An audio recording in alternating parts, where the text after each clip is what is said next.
Ako'y lingkod, ako'y laging maglilingkod. Ang buhay ko sa Diyos ay akin ang inihandog. Ako'y lingkod, ako'y laging maglilingkod.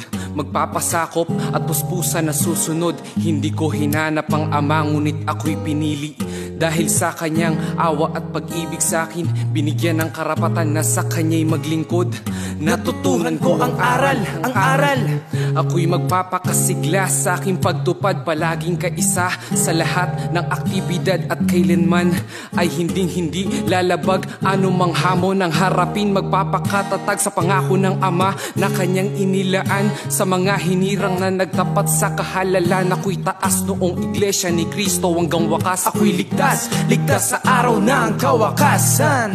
Itinararangal ko na ako'y kaanib sa tunay na iglesia ni Kristo. Ang Diyos ang tumawag sa akin, ako ay pinili niyang maging tunay niyang lingkod. Kaya kailanman ako hindi tatalikod, ang kahalalan ay ingatan hanggang tamuhin ang kaligtasan. Batid kong mahirap magdala ng buhay, kailangan kong magsikap, kailangang maghanap buhay. Ngunit di sapat na ang pagtuunan ay ang pamumuhay, pagkat higit sa lahat ay ang walang hanggang buhay. Pag-uusig, pagsubok, paghamak, pang-uupat, ito'y bahagi sa pagsubok sa aking kahalalan. Nakahanda kong isaalang-alang ang lahat, matupad ko lang ang tungkuling sinumpaan. Tumitindi ang pag-uusig, maging ang kahirapan, mayroon mang nagtaksil at meron mang lumaban. Ng iglesia ay pilit na nililiglig nila, ngunit sa lahat ng paninira di ako padadala. Iingatan ko itong kahalalan, di ako bibitaw anuman ang mauna, wakas ng lupa o pagpanaw ang dakilang araw. Ito'y buong pusong hinihintay, umaasa ako, matyagang naghihintay. Ikinararangal ko na ako'y kaanib sa tunay na iglesia ni Kristo. Ang Diyos ang tumawag sa akin, ako ay pinili niyang maging tunay niyang lingkod.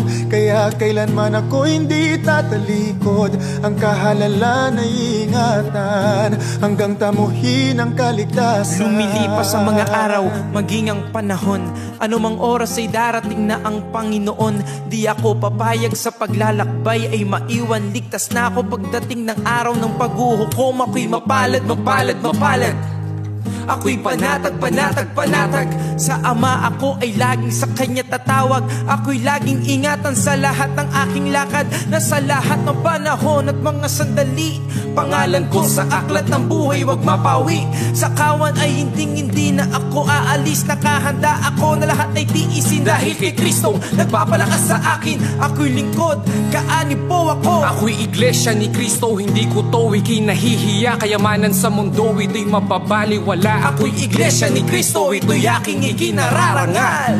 Ikinararangal ko na ako'y kaanib sa tunay na iglesia ni Kristo. Ang Diyos ang tumawag sa akin, ako ay pinili niyang maging tunay niyang lingkod. Kaya kailanman ako hindi tatalikod, ang kahalalan ay ingatan hanggang tamuhin ang kaligtasan. Ako'y lingkod, kaanib po ako. Ako'y iglesia ni Kristo, hindi ko to ikinahihiya. Kayamanan sa mundo ito'y mababaliwala. Ako'y iglesia ni Kristo, ito'y aking ikinararangal. Ikinararangal ko na ako'y kaanib sa tunay na iglesia ni Kristo. Ang Diyos ang tumawag sa akin, ako ay pinili niyang maging tunay niyang lingkod. Kaya kailanman ako hindi tatalikod, ang kahalalan ay ingatan hanggang tamuhin ang kaligtasan.